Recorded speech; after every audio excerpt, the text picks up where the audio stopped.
Швацам казаке, ачумкаин анцрала, насыпк шараши насып, ацкасып шзат, ям весит карала, Это стихотворение о мире и добре 8-летняя Софья Курачинова выучила здесь, на курсах абазинского языка, организованных общественным объединением «Алашара». Еще 2 года назад девочка не знала ни слова на родном языке, а теперь она в числе лучших учениц этого класса.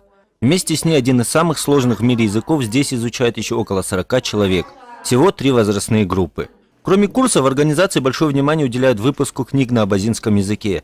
Это и народные сказки, собранные буквально по крупицам, и романы, и очерки о выдающихся представителях нации.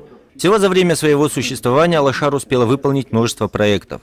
В планах дальнейшее развитие, и потому создание Межнационального совета общественных организаций здесь считают давно назревшим и необходимым. Я считаю, что такие организации, когда представители различных национальных общественных организаций собираются за общий круглый стол, обсуждают общие проблемы Карачаево-Черкесии и пытаются найти пути решения этих проблем, это очень хорошо, это большое достижение для нашей республики, для этих общественных организаций. В числе выполненных Алашарой проектов немало со спортивным уклоном. В 5 абазинских аулах построили игровые площадки, провели абазинские спортивные игры с участием спортсменов из Абхазии. Вообще, именно молодежь должна стать двигателем развития этноса, считают в организации, и создают для нее все необходимые условия. Например, как эта комната, где активисты и волонтеры собираются для разработки новых идей. Эта комната создана специально для волонтеров, активистов нашей организации.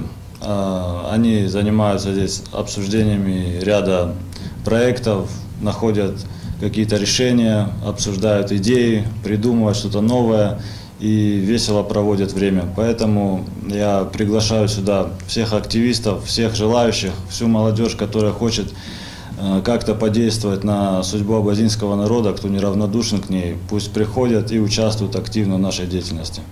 С раннего утра и до позднего вечера двери организации всегда открыты. Здесь рады видеть не только абазин, но и представителей других народов. Ведь только активная совместная работа всех национальных общественных организаций Карачаево-Черкесии станет залогом процветания не только отдельно взятого этноса, но и всей республики в целом.